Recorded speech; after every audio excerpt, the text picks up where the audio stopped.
Run, river, run, run through the hills. Run, river, run to the sea. Run, river, run to your place beneath the sun. Run, river, run over me. Hi, this is Jan Lewis. Welcome to be my guest. Today we have back a musician who was on before, a couple of years ago, he says to the day. And Michael Bleiweiss is with us. He is from Methuen and he plays the flute. He's got quite a story to share with us again if you didn't catch it the first time. Welcome, Michael. Thank you. Michael was here early and he got himself all prepared, and he won't be playing the flute with us today because he doesn't feel that, you don't feel your hands are doing the right thing, Mike? Right. They're not they're all set. I developed arthritis in my late 30s, and what should I call it? A word of warning. I spent too much time trying to use alternate therapies, and in the interim, the joints got badly inflamed, and my fingers got distorted over time. Finally, after 3 years, I went on the traditional mainstream medicine drugs, which work wonders. I'm not in pain, but I've lost the flexibility. So I tell people, if you get arthritis, go to the rheumatologist, get the drugs. Exactly. But because of this distortion, my fingers don't lift properly, and especially this pinky, there's the E flat is played with the right pinky, and I can't reach that note without taking a moment, shifting my hand, hitting the note, moving it back. And even then I have difficulty lifting the other fingers on the right hand, and so the reason I'm not playing today is I don't feel that my playing is good enough for television. But I always keep the flute out at home, and I practice every day to keep my hand in, so to speak. When did you become interested in composing music? It really started in late high school. I don't know exactly what motivated it, but somewhere in late high school, I just decided I wanted to write music. Well, when you were in school, did they have, we called them flutophones, but now they're called, what are they called now? We had to learn how to play. Well, the flutophone is not the same as a recorder. Okay, because we had flutophones. Yeah, they're different. They're fatter than a recorder. And they were white with a horn at the end or something. We had to learn that.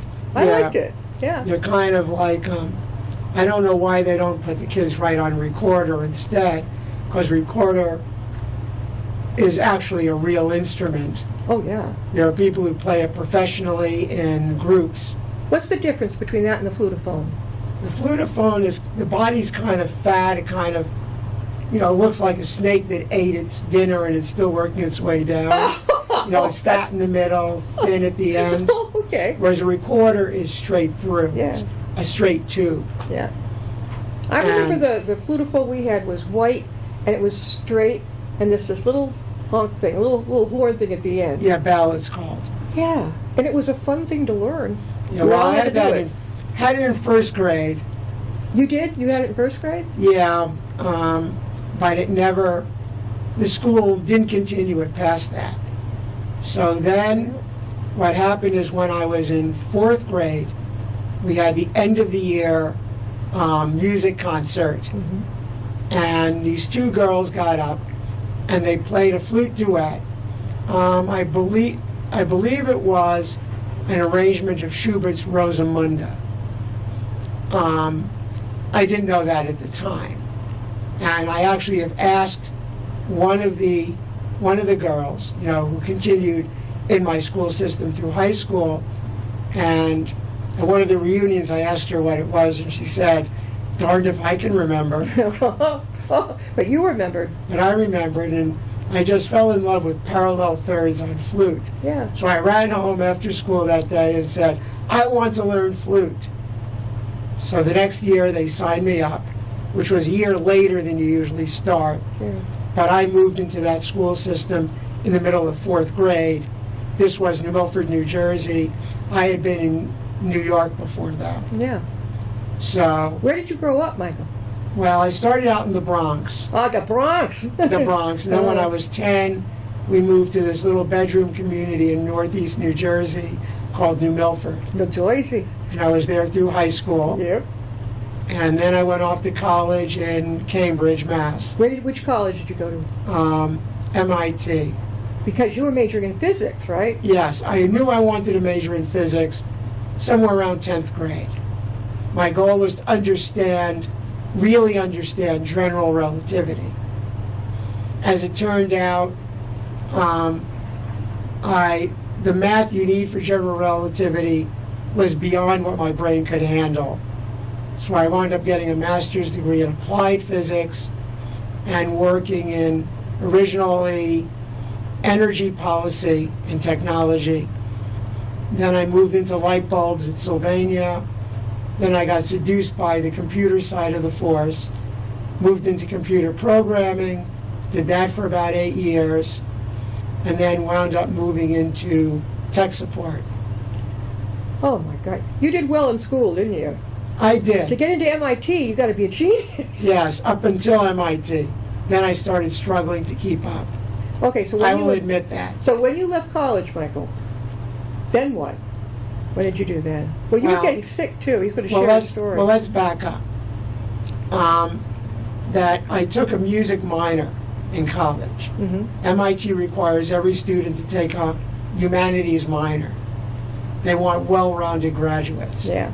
And so I knew that I wanted to do music, and I took basically every music course I could fit into my curriculum around the physics and math and laboratory courses and stuff. So I came out. I actually started composing while I was still there. I actually had, I'll call it a commission. I had 3 classmates where I lived who wanted a trio for violin, clarinet, and cello. So I threw one together, and that was going to be the end of it. But then I had an idea for a second movement, which I wrote. And then, having written 2 movements, you need a third movement to complete it. And so I wrote the third movement actually during my gap year. I took a year off between college and grad school and traveled around Europe and wound up spending about 6 months on a kibbutz in Israel in a work-study program trying to learn Hebrew. I was a camp counselor in Massachusetts, and one of the other counselors, she kept talking about, I don't know if she'd been to a kibbutz or what, but it sounded fascinating. Was it fun? It was. You spent about half the day doing a job. Yeah. Whether it was helping to dig up potatoes. Every kibbutz has a factory, so I worked a night shift at a factory making tubes for shampoo, and also picked grapefruit, dewormed and pruned olive trees. That's amazing. And then you'd have, the other half of the day, you'd have class. Yeah. How long were you there? I was there a total of about 6 months. Okay. I discovered I do not have a strong aptitude for learning foreign languages. I have much more of an aptitude for learning computer languages. Yeah. Definitely. So anyway, I wrote 2 pieces in college, or 3 pieces in college. Not all of them got written down right away. The main theme for my string quartet, which I wrote back in 2019, I actually thought of when I was still in college, but I didn't actually sit down and write it until 40 years later. Better late than never, right? Better late than never. And it was originally going to be a symphony, but I wound up downgrading it to a string quartet with better odds of getting played. Although I finished the string quartet just in time for this big annual chamber music play-in in Newton, where you show up with your instrument, music you want to try, and every hour you form a new group. Do you, if people want you to come play now at a concert, are you still doing that? I still do ad hoc. Okay. So open, if you will, open playing events. You know, I was playing with the Pomodoro Chorale in Salem during their open sings. I was still going to the chamber music things. Back in October, I played with what would you call it, a pickup orchestra. So I still do that. We're talking with Michael Bleiweiss, and he is a musician and composer. He plays the flute. He's going to share his story, though, is why he's not going to be playing the flute for us today. It's quite a story. He's amazing. If somebody wanted to get a hold of you, Michael, how would they do that? The best way is probably to email me at mcbleiweiss, BLEIWEISS 54 at verizon.net. How far would you travel if somebody wanted you to play? Probably an hour and a half. Well, it took you how long to get here today? It took me, let's see, I left home 12:15, got here about 1:15. Wow. So it took me about an hour. You did leave early. So after that, you were in your 30s when they found out you had Crohn's disease? I was at 19. I was a freshman in college. 19, okay. And we treated it medically for about another 19 years. And then it perforated during a colonoscopy. And they had to take it out. Yeah. And when they took me off the drugs is when I got the arthritis. The arthritis hit then? Yeah. How did that tie in, I wonder? What do you think? Well, my body, I seem to have a generalized autoimmune disorder. Yeah. My body just doesn't like itself. And once one thing was taken away, my immune system went looking for something else. Yeah. So you began trying other alternative forms of medicine. Yes. And that didn't work. Made it worse, right? No, it just didn't make it better. Didn't it? Show them what it did to you, what he's gone through. Finally, you went back to regular medicine. Yes, which slowed down the deterioration, got rid of the pain. Yeah. But, the damage was done. And how many years have you been playing your flute and working around it? Let's see, since '92. Oh, wow, that's great. That's 29 years? Yeah. Now, so right now you don't go to as many places, right? Well, for the past year and a half, there haven't been places to go. Well, yeah, with the COVID and all that and all. I mean, I tried doing some open mics, but I think that might be a thing of the past. Plus, most of the open mics are rock musicians on their guitars. I don't really fit in. I don't really fit in. I'm classical. Yeah, definitely. What did your parents think when you decided I'm going for the flute? Well, they rented a flute. They rented it? Well, you start out renting it. Yeah. In case it doesn't work out in the first year. Oh, I never heard of that. But it's a rent to buy. So at that time, $25 a month.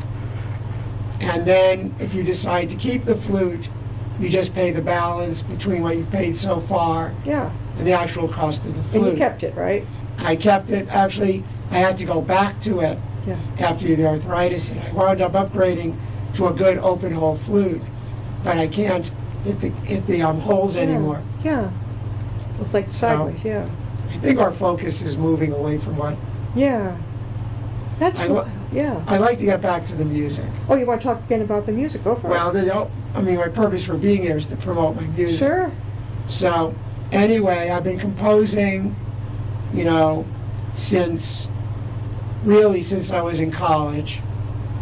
And I've written about 28 primary pieces, and a few of them I rearranged for solo flute. So if you look at the total catalog, it's probably around 32, compositions and arrangements. I also did arrangements of songs I liked for flute and voice, and actually that brings me to a future project, which is I publish my sheet music on Sheet Music Plus. And they've started a push now for encouraging composers to arrange songs that are still under copyright. The only arrangements that I have up there now are public domain music that I rearrange, but now they're encouraging people to do arrangements of copyrighted music, and they've made it easy to do. You just put a proper copyright notice at the bottom of the piece of music. You give proper composer credit to the original composer of the piece, and you put it up, you get a 10% commission on anything you sell, as opposed to the 50% on anything original or public domain. And I did arrangements of several songs: Rainbow Connection from the Muppet movie, Beginning to See the Light, How Are Things in Guacamora, and I'm going to arrange those to put up on Sheet Music Plus. Now what's interesting is on Sheet Music Plus, the only things I've been selling have been arrangements. No, I haven't sold one piece of original music. My biggest seller is a set of variations on Chopsticks. I've sold 10 copies so far. My second biggest seller is an arrangement of the Queen of the Night aria from Mozart's The Magic Flute, of which I've sold 9. And then I've sold a few copies of the Forêt Pavane and Poor Wandering One, but all of these for flute and voice. Right. But 0 copies of anything original. Now what I've been doing, under the encouragement of my friend Lisa Shea, is I've been taking my music and I've been putting images over it, images that kind of match the mood or sense of the music, and I've been putting them up on YouTube, where they average about 30 views each. And then in the comments, I post the links to Sheet Music Plus, where people can buy the music for themselves. How did you hook up with Lisa Shea? She's an author who's been on here many times. We're both members of Mensa. Mensa, okay. And there's a Mensa writers group that meets up in Andover or North Andover periodically. And then she's been running Zoom workshops during the pandemic. Right. So that's every week. What's the poster you have? This here, it's two-sided. Oh, okay. You'll have to tell me. Well, I don't know if you can zero in on Tell this me when it's properly in the camera. See if we can zero in on that. Basically, these are screenshots from my YouTube channel. So this is basically screenshots of all the music I've put up on YouTube so far. I don't know how visible it is on television, but you can see I've been busy. Are you able to get some of it? Yeah. And this has all been in the past year. That's a lot. Are those a lot of business cards? No, they're the thumbnails. When you go to YouTube, you go to someone's channel, you have the little thumbnails. You got it. So this screenshots. No, on the back side, I printed out a list of all the pieces I've written. Very good. How many in all, through the years, how many musical pieces have you written? It's 28 primary compositions, and then another half a dozen, flute solo renditions that I've done. What I would do is I would take the piece, I'd boil it down to just one line, trying to preserve the feel of the other parts. So if there's a moving, like an accompaniment line, I would try to work it in appropriate places. Now you say you like to work ad hoc. What are your favorite venues? Concerts? Private? What do you like the best? Well, the Palmador Open Sings in Salem, where they do the big choral works. It's a chorus and a pickup orchestra. I was doing the Amateur Chamber Music Players annual play-in Newton, which hasn't met in 2 years. Yeah. COVID. I don't know if they're going to be meeting this March or not. Yeah. I'll probably find out somewhere in February. They're not doing a Zoom just to meet? You can't really do it. There's a time lag on Zoom. Yeah. And it's really, you could do breakout rooms and stuff, but everyone's internet connections are different speeds, and you can't really coordinate. Music has to be done in person.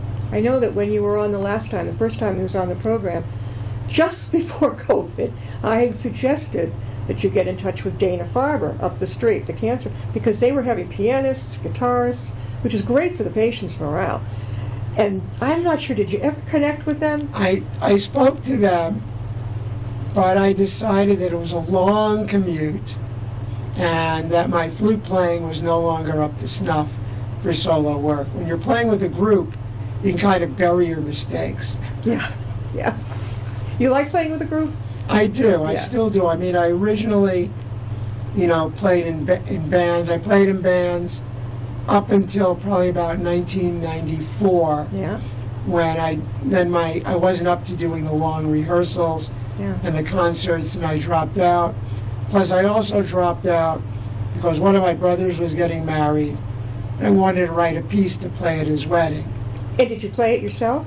Well, I originally wrote it for flute, violin, and piano. Yeah. The idea was I'd play the flute, my other brother would play the violin, and my niece, who was in high school at the time, would play piano. Well, they weren't interested in working on it, so I threw together a solo flute version, and I played that. Do you have any CDs? Of your music? No. You need to. That would have been great. Well, besides the fact that I don't have the tools to burn a CD, Microsoft used to come with the utility called Sonic, where you could burn CDs and DVDs. Yeah. But when they went to Windows 10, they took it away. Oh. And there are really no other suitable, easy-to-use programs that took its place. So that's kind of out. I can make a CD of MP3 files, Mm-hmm. but that's not the same. You know, I have a friend who would make them in a studio. I know of one particular gentleman, I think he is in Dudley, Webster. He will actually, you can go in his studio, play your music, and he will cut a CD for you right then and there. I don't think I want my flute playing You don't want people to immortalized hear on it? CDs anymore. Really? Oh, it's so good though. You know? I mean, if you go to my YouTube channel, almost all the music is synthesized. What's your It's YouTube exported from a music typesetting program called Finale, and they will export to an audio file. And the emulations are extremely mediocre, but at least you can hear the melody, the harmony, and the counterpoint. How can they get to your website? Well, you want to YouTube. go to my YouTube channel. Yeah? So you can just go to YouTube, type in Michael Bleiweiss, Bleiweiss, and the channel will come up. Unfortunately, my actual channel name is a cryptic string of letters and numbers because you need 100 subscribers before you can rename it after yourself. And right now I'm only up to 52. Really? You have to have an exact number? You need at least 100. You need 100 or more to Wow. rename the channel. Well, you're so good, you probably can get it up to the next 50. So I'm encouraging people to go to my YouTube channel, and if you have a Google account, you can log in and you can subscribe. And when I get to 100, then I can name it Michael Bleiweiss Music. Have you ever thought of teaching? You probably have, mentoring people? I used to give flute lessons, mostly to adults. I got frustrated because they were never practiced. And at this point, I'm really not suitable for giving more than beginner lessons. That's okay. You like working with adults learning the flute? No, because they never practice, Because they don't... and they don't get better. I remember taking piano lessons for years and being in, what do you call it? The things in front of the parents and everybody. Recitals. Recital. I remember that. And my parents made sure I sat down like every day, practiced. But I lost interest because now it was guitar.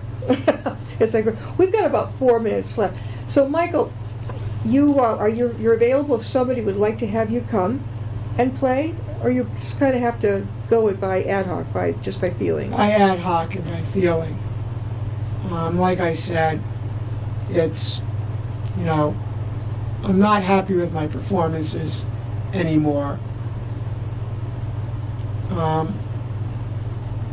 So it would be ad hoc, and they'd have to put up with, my having to pause to play E flats. Mm-hmm. I think those of us who don't understand the flute, but it's gorgeous music, would probably be happy with anything you could do, because when you go for, let's say, a massage, right? What do you have in the background? With the flute, like the Indian flute music. It's so relaxing. It's fair. Do you find it relaxing to do it yourself, playing your flute? Mostly, yes. Although my cat leaves the room whenever I pick up the flute. Are you really? Yeah. You how many cats do you have? Just one. How old is he or she? He's going on 11. He's a little bit older than our cat, so he doesn't like your music. No, and when I was a kid, we had a cat. Yeah. And he'd leave the room whenever I practiced. Well, that's great for the morale. Yeah. Jeez. Everyone's a critic. Everyone. So how many brothers and sisters do you have? I have 4. Are you the oldest or youngest? No, I'm the oldest. Do they like your work, your flute playing? They don't listen. What? That's crazy. I can't get my own family to go to my YouTube channel. Oh, well, you guys go. We're all going to his YouTube channel. I mean, what the heck? Flute music is beautiful. I remember the first time you were on the show. I'm like, oh my gosh, it's good. He still played some today for us, and I still think it was great. But you're the musician, and if your fingers don't feel right, you have to make a decision. Michael, thank you so much for being on the show. I know you came quite a drive to get here. We'll see you next time, and be my guest.